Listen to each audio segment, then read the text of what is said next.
Tivemos tantas coisas maravilhosas esta noite que eu não acho que precisemos de um sermão, e a minha mensagem será breve, mas quero que todos inclinem suas cabeças por um momento para que possamos orar juntos.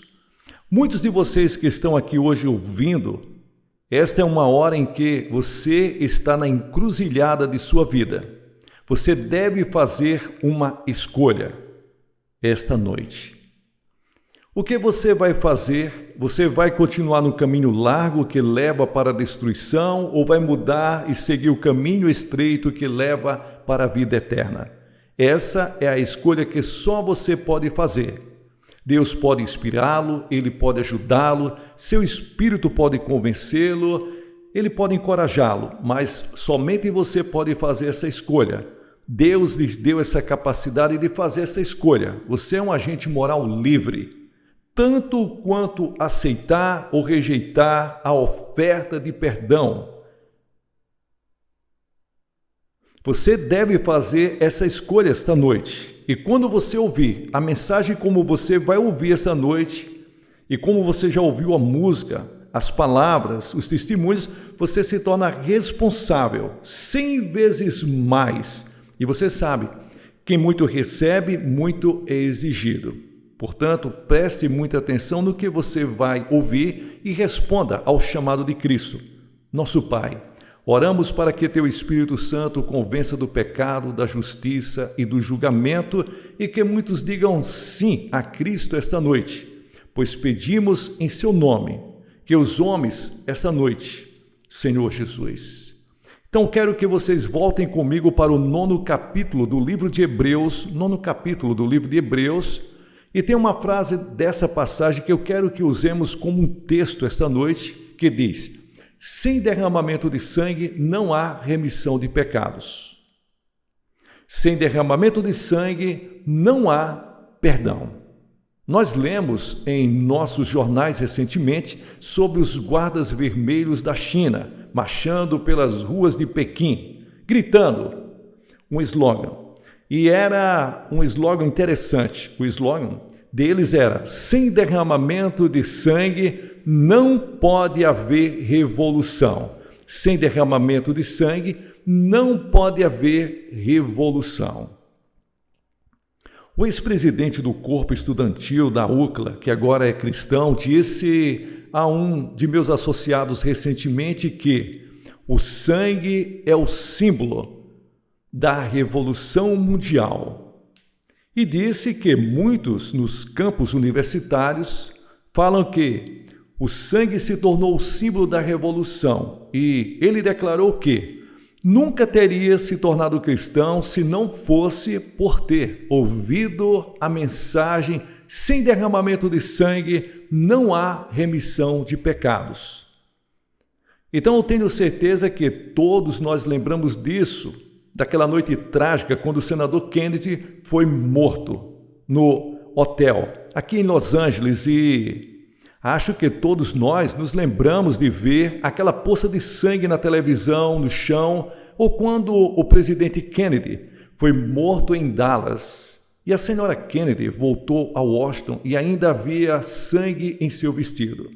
Ou o sangue de Martin Luther King quando ele estava deitado na varanda daquele hotel em Memphis, Tennessee.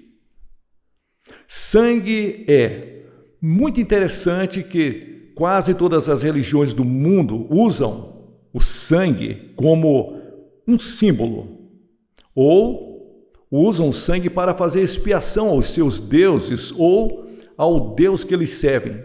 Lembro-me quando estava na faculdade que eu fiz um trabalho de faculdade em antropologia e fiz a minha tese sobre o sangue.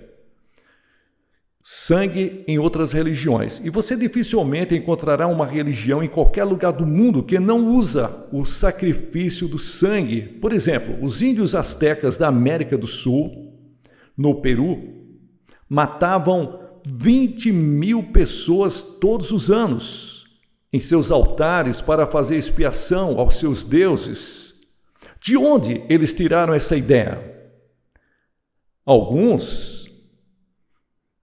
Muitos deles faziam isso tentando aplacar a ira dos seus deuses. Li em um jornal essa semana que estão oferecendo sacrifícios ao vulcão Steve em Moscou há algum tempo e perguntei ao meu guia por que a estrela vermelha, o que significa a estrela vermelha com 5 pontas. Ele disse, não sabe? Eu disse, não. Ele disse, a estrela vermelha representa os 5 continentes do mundo. E o vermelho representa o sangue que deve ser derramado antes que todos os continentes do mundo se tornem socialistas. Em nossos jornais, que todos os dias lemos, nós vemos sangue sendo derramado no Vietnã. E aqui mesmo, em Orange County, lemos sobre dezenas de pessoas todos os anos que são mortas nas rodovias. Sangue é derramado. O crime que é tido, sangue é derramado. Um dos romances mais populares nos últimos anos foi editado, o livro de Al Capone, A Sangue Frio. Há algo que evitamos e ainda algo que nós estamos sendo fascinados sobre o sangue. E quando você pega a Bíblia, muitas pessoas ficam surpresas que há sangue de Gênesis a Apocalipse. Por quê? Há tanto sangue na Bíblia? Eu costumava me fazer essa pergunta, na verdade, em um período da minha vida. Era uma pedra de tropeço para mim. Por quê? Havia tanto sangue. Porque os judeus ofereciam em seus altares milhares de sacrifícios todos os anos, aparentemente para apaziguar um Deus irado. Por que damos tanto valor ao sangue de Jesus Cristo em todo o Novo Testamento? Você está consciente do sangue de Jesus Cristo e toda vez que você pega o pão e o vinho e está ali no serviço da comunhão em sua igreja, você é lembrado do corpo que foi partido e do sangue que foi derramado. E aquele que você usa em seu serviço de comunhão é um símbolo do sangue que foi derramado na cruz do Calvário, onde Jesus morreu. E de onde vem essa ideia? Quando você se volta para Levítico, capítulo 17, no versículo 11, diz, porque a vida da carne está no sangue, e eu dei a vocês sobre o altar para fazer expiação por suas almas, porque é o sangue que faz expiação pelas almas. Em outras palavras, a Bíblia diz que você precisa de expiação, você precisa de perdão, você precisa se reconciliar com Deus e só há uma maneira de fazer isso, é através do sangue. Bem, a pergunta vem a mim esta noite, por que o sangue? Porque se Deus não usa outra coisa, porque Deus exige sangue. Você sabe, a ciência ainda não descobriu o que realmente é a vida. Há algumas pessoas que têm uma ideia de que nos próximos anos a ciência pode ser capaz de fazer um ser humano, mas eles estão errados. Eles podem ser capazes de fazer um corpo e um cérebro, mas nunca serão capazes de fazer um espírito ou uma alma. E é isso que distingue o homem de um animal. O homem tem um espírito feito para a imagem de Deus. Vivemos em um corpo temporário, mas nosso espírito, nossa alma, sua eternidade feita para a imagem de Deus. Agora, nosso sangue circula a cada 23 segundos para que cada célula do corpo seja constantemente suprida e limpa ao mesmo tempo o sangue, carregando todo o lixo e jogando fora, sem contaminação. É a substância mais misteriosa do corpo e é composta da vida do corpo, e cada um de nós aqui, essa noite, preto, branco, vermelho, amarelo, rico, pobre, somos todos parentes, somos todos irmãos de sangue. Tentem entender isso. Deus fez de um só sangue todas as nações de homens. Todos nós estamos diante de Deus, podemos ter face diferente, mas todos nós temos a mesma origem. Viemos de Adão, todos nós temos o mesmo sangue, a mesma relação de sangue. Melvin é meu irmão, está aqui essa noite, mas todos vocês são meus irmãos e irmãs pela criação e em um sentido especial. Se você conhece Cristo, nós somos irmãos e irmãs, membros de um só corpo, de um grupo especial chamado na Bíblia de o corpo de Cristo. Mas é o sangue de Adão que corre em minhas veias. E se você é judeu, negro, branco, um gentio, pagão, um culto, é o sangue de Adão, porque esses são os problemas, porque você vê o sangue, carrega a sentença de morte. A corrente sanguínea foi contaminada por uma doença chamada pecado. E a Escritura diz em Romanos: portanto, como por um homem o pecado entrou no mundo e a morte pelo pecado, e assim a morte passou a todos os homens para que todos venham a pecar, todos pecaram. E Deus disse: Adão, no dia em que você se rebelar contra mim, no dia que você pecar, comer dessa fruta, eu digo que você não deve comer, mas se você comer, se rebelar, você morrerá. O homem deliberadamente quebrou a lei de Deus e, portanto, recebeu a sentença de morte que caiu sobre ele. Não apenas a morte física, mas a morte eterna, separação de Deus, julgamento, inferno, separado de Deus. E separado da vida de Deus por causa do pecado. Pecado de Adão. Eu sou parente de Adão, sou filho de Adão. Por um homem, pelo homem Adão, o pecado entrou no mundo. E quando Adão caiu em desgraça com Deus, eu caí. Quando Adão recebeu a sentença de morte, eu recebi a sentença de morte. E hoje a sentença de morte pesa sobre todos os nossos irmãos e irmãs pelo mundo inteiro. Por isso que tem cemitérios testificando o que foi designado ao homem uma vez morrer. Mas esta é apenas a morte. Existem dois tipos de mortes na Bíblia: a morte espiritual. Muitos de vocês estão vivos fisicamente, mas sua alma está morta para com Deus. Não encontra felicidade e paz, segurança e realização nesta vida. Você pode ser rico, pode tornar-se poderoso, pode tornar-se popular, pode ter todos os bens materiais, mas se sente sem realização, nem satisfação, nem alegria. E muitas pessoas passam a vida inteira à procura de algo, coisas que eles nunca descobrem porque você tem a morte espiritual, você está separado de Deus. Agora, a segunda morte que a Bíblia chama é a morte eterna. Isso significa que quando você morre, seu espírito vive, mas está separado de Deus. Isso é morte espiritual, eterna. O homem sofre de envenenamento do sangue. Agora, há uma doença no sangue que não sabemos muito, chama-se leucemia. Muitas pessoas morrem todos os anos de leucemia. Mas há outra doença que é fatal para toda a raça humana no sangue, chamada pecado. E tem mortes, pessoas envenenadas, recebendo a penalidade da morte agora. Como podemos ser purificados de nossos pecados? Voltamos direto para Adão e Eva, quando Adão e Eva pecaram contra Deus e se rebelaram contra Deus. Deus poderia ter explodido esse mundo, criado um outro universo. Dificilmente saberíamos disso. Mas Deus amou o mundo de tal maneira que deu seu Filho unigênito. Deus não quis que ninguém perecesse, mas que todos viessem ao arrependimento.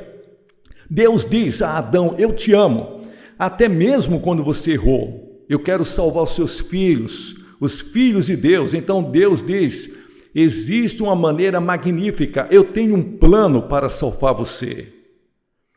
Em Adão nós estávamos nus, agora não há nada de errado com a nudez. Dr. David Herbert está aqui esta noite, presidente do seminário mais completo, e ele escreveu um artigo maravilhoso sobre isso. No início, a nudez era o caminho de Deus, mas tornou-se pervertida e distorcida pelo pecado. E os homens se sentiram envergonhados porque muitos tinham consciência de que ele não era mais inocente. E os homens se esconderam de Deus e tentou semear folhas de figueira e se cobrir, mas eles não conseguiram, Muitos de vocês hoje à noite estão aqui tentando se cobrir com folhas de figueiras. E isso representa a sua religiosidade. Pode ser uma vida razoavelmente bem, suas próprias justiças, participando de igreja, tendo sido batizada, outras coisas e formalidades. Mas você pode passar por Deus de alguma forma, você pode chegar ao céu, você está costurando as folhas de figueira, tentando desenvolver sua própria salvação. A Bíblia diz, por mim sois salvos pela fé. Isso não vem de vós, é um dom de Deus, não das obras para que ninguém se glorie. Você não pode salvar a si mesmo, não pode trabalhar do jeito que você quer, você não pode comprar salvação com todo o dinheiro. Deus fez a Bíblia, a palavra de Deus, que diz que Deus saiu para o campo e matou alguns animais e fez peles para eles, derramou sangue, e ele estava ensinando ao homem daquele momento em diante que nenhum perdão de pecado pode acontecer fora do derramamento de sangue. Vamos olhar para Caim e Abel. Eles foram os dois primeiros filhos de Adão e Eva, e Deus disse que queria que eles viessem adorá-lo, e Abel trouxe um sacrifício de sangue. Caim trouxe um sacrifício de vegetais. Ele disse, eu vou trazer o melhor sacrifício que Deus já teve. Ele trouxe um sacrifício de vegetais. E é muito interessante, Deus rejeitou Caim e aceitou Abel. Por quê? Abel veio pelo caminho do sangue. E você pode ir de capítulo em capítulo ao longo da Bíblia e você encontrará a mesma história. Quando Noé saiu da arca, a Bíblia diz que Noé construiu um altar ao Senhor e tomou de todos os animais limpos e de todas as aves limpas e ofereceu em holocausto ao Senhor. Lembre-se da história de Abraão e Isaque. Abraão e Sara esperavam por um menino e por um milagre. Um menino nasceu e eles o chamaram de Isaque. E quando ele era apenas um menino, Deus disse a Abraão, eu quero que você vá oferecer Isaque como sacrifício no altar. Quantos de vocês pegariam seu garotinho e enfiariam uma faca nele, se Deus dissesse isso? É o que Deus disse a Abraão para fazer. Você diz, quão cruel, quão pagão, quão primitivo, quão rude. Deus estava ensinando uma lição a Abraão. E sem questioná-lo, Abraão levou seu garotinho. Eles foram para o Monte Moriá, onde Jerusalém agora está localizada. E lá, ele pegou seu filho, colocou sobre o altar, levantou sua mão com uma faca e ia enfiá-la no coração de seu filho. Por ordem de Deus, quando Deus parou sua mão no ar e Abraão levantou os olhos e ele olhou e eis atrás um cordeiro, pego ali pelos chifres, e Deus mandou pegar aquele cordeiro e sacrificar no lugar de Isaque. Veja, Deus estava dizendo, eu estou oferecendo aqui um sacrifício de sangue no lugar do seu filho, apontando para centenas de anos no futuro, quando ele oferecia seu próprio filho como cordeiro de Deus que tira o pecado do mundo. Lembre-se daquela noite no Egito. Deus disse que vou destruir todos os primogênitos do Egito como um julgamento. E ele disse que quero que todos vocês, israelitas, peguem um cordeiro e matem o cordeiro e depois peguem o sangue, venha aspergir no umbral da porta e o sangue será para vocês por sinal sobre a casa onde está. E quando eu vi o sangue, passarei e não trarei julgamento sobre nenhuma casa que tenha o sangue do cordeiro. Lá, onde eu vejo, ali não havia boas resoluções, não havia lágrimas que pudesse proteger, não havia obras que pudesse proteger. Deus disse, eu verei o sangue. E posso ver naquela noite no Egito um pai, ele mata o cordeiro, põe o sangue na ombreira da porta. E então, a pequena família se senta para comer e o filho mais velho está muito tenso e muito nervoso. Ele diz, pai, eu não vivi uma vida muito boa e eu pequei, eu falhei. O senhor sabe, Eu não tenho sido muito religioso, mas, Pai, você tem certeza que o sangue é suficiente? Você tem certeza que o sangue vai me dar essa cobertura? E o pai olha para o filho e diz: filho, Deus não disse que você tem que ser bom. Deus não disse que você tem que ser legal, mas quando ele vê o sangue do cordeiro, ele passará por sobre a casa, protegendo toda a família. Você vai estar seguro por causa do sangue de Cristo. Confiar nas suas obras é tolice. Você precisa confiar na cruz de Cristo. Jesus morreu na cruz, derramou seu sangue pelos nossos pecados. Isso pode parecer tolice. Pode parecer que seja algo que seja tolo. O mundo pagão, ele olha para Cristo e acha que é tolo, é ridículo, é idiota, é imbecil. Mas a tolice de Deus é mais sábia que os homens, porque Deus escolheu o sangue. Acho que uma das razões é para nos ensinar o quão feio é o pecado. Você vê, nós olhamos para o sangue e nós sentimos repulsa. O sangue é algo repulsivo. Nos afastamos do sangue e o sangue sempre nos lembra de nossos pecados. Quando vejo o sangue de Cristo, me lembro de que sou um pecador e lembro-me de que Deus me ama. Glória a Deus! É assim que os pecadores, aos olhos de Deus, repelem a Deus, se afastam de Deus. Mas isso é por causa dos nossos pecados. Quando eu vejo o sangue, por onde passarei? Olho para o Novo Testamento e nosso Senhor está chorando por Jerusalém, ele está suando gotas de sangue no jardim e assim por diante. A cruz, ele está morrendo e o sangue está descendo por seu rosto e descendo por suas mãos e do seu lado e por seus pés. 14 vezes ele previu a sua própria morte. Ele disse a Nicodemos: como Moisés levantou a serpente no deserto, assim deve o Filho do Homem ser levantado. O sangue de Cristo é mencionado no Novo Testamento 255 vezes. Por quê? A Bíblia diz, antes de tudo, o sangue ele redime tanto quanto você sabe que ele não foi redimido com coisas corruptíveis, como prata, ouro, de sua vã maneira de viver, da tradição, dos seus pais, mas pelo precioso sangue do Cordeiro de Deus, derramado na cruz do Calvário sem mancha e sem mácula. A salvação é gratuita para você, mas custa a Deus o seu Filho Jesus Cristo, que derramou o seu sangue voluntariamente por você. E a palavra redenção significa comprar de volta. Por que você precisa ser resgatado? Porque a Bíblia diz que você é o escravo do pecado. Todo aquele que comete pecado, como escravo do pecado, disse Jesus em João 8,34. Quantos de vocês esta noite escravos de seus hábitos, escravos do orgulho, escravos da inveja, escravos do preconceito? Você não quer ter preconceito contra um homem só porque ele tem uma cor diferente? Você gostaria de se livrar disto?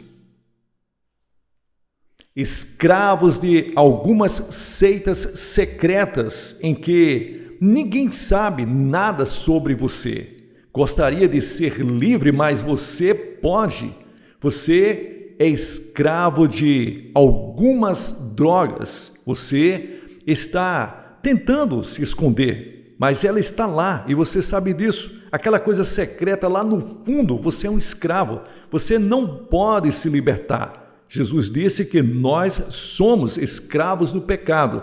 E ele disse, eu vim para comprar você de volta e eu dei meu sangue para comprá-lo de volta.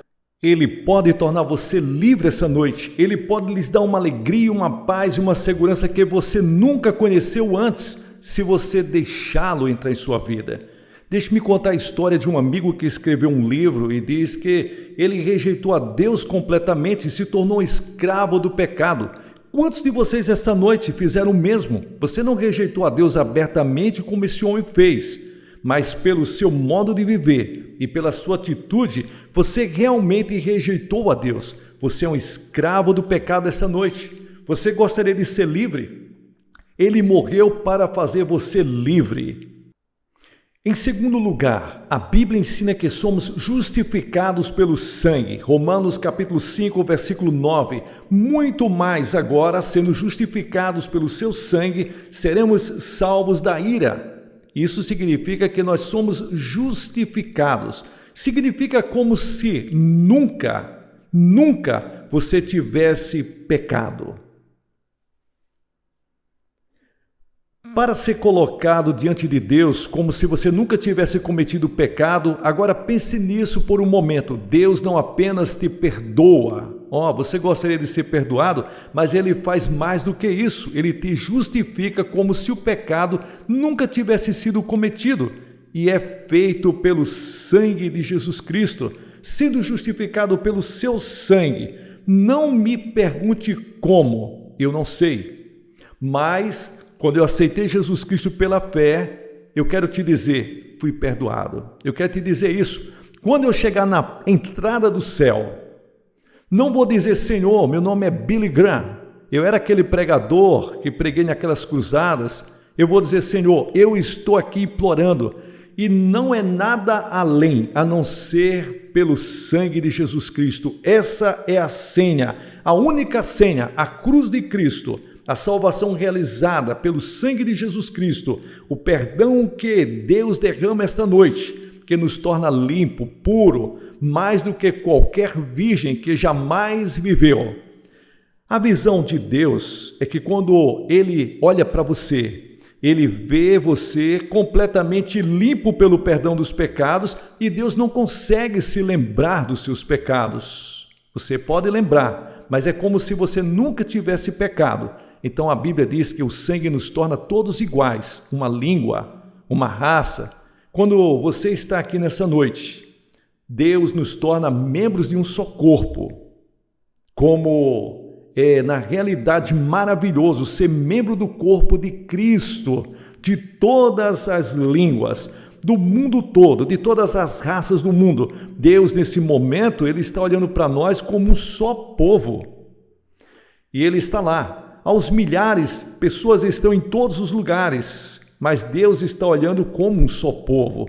Apesar de estar na China, apesar de estar no Japão, missionários que estão viajando pelo mundo, a Igreja de Cristo, Deus tem um só povo, aqui e ali, em todos os lugares. Eu suspeito que algum dia, quando a cortina de ferro for aberta, ouviremos histórias de avivamento que o mundo nunca conheceu. Na China, vai acontecer muito isso. Na Europa Ocidental, esta noite Deus está trabalhando onde membros do mesmo corpo. E quando eu encontrei cristãos no verão passado, eu conheci cristãos de todos os países da Europa Ocidental. Eu os conheci na Rússia, eu os conheci na Tchecoslováquia, na Bulgária, na Romênia, na Hungria. E em todos esses países eu conheci cristãos. Não estive na Albânia. E eu era o irmão deles no momento em que eu os conheci. Nós paramos ali, me deram um tapinha nas costas, nós choramos, foi emocionante nos ver ali. Quando falei com 1000 líderes na Europa Ocidental no verão passado, eles choraram o tempo todo. Eu contei histórias de membros do avivamento do mesmo corpo. Eu não sabia falar a língua deles, mas eu era um membro do mesmo corpo, estávamos unidos, nós éramos irmãos pelo sangue de Jesus. Há uma aliança de sangue ao redor desta terra que nenhum poder político pode quebrar. É um reino maior que a América, maior que a Rússia, maior que a China. É o reino de Deus. E somos membros pelo sangue de Jesus.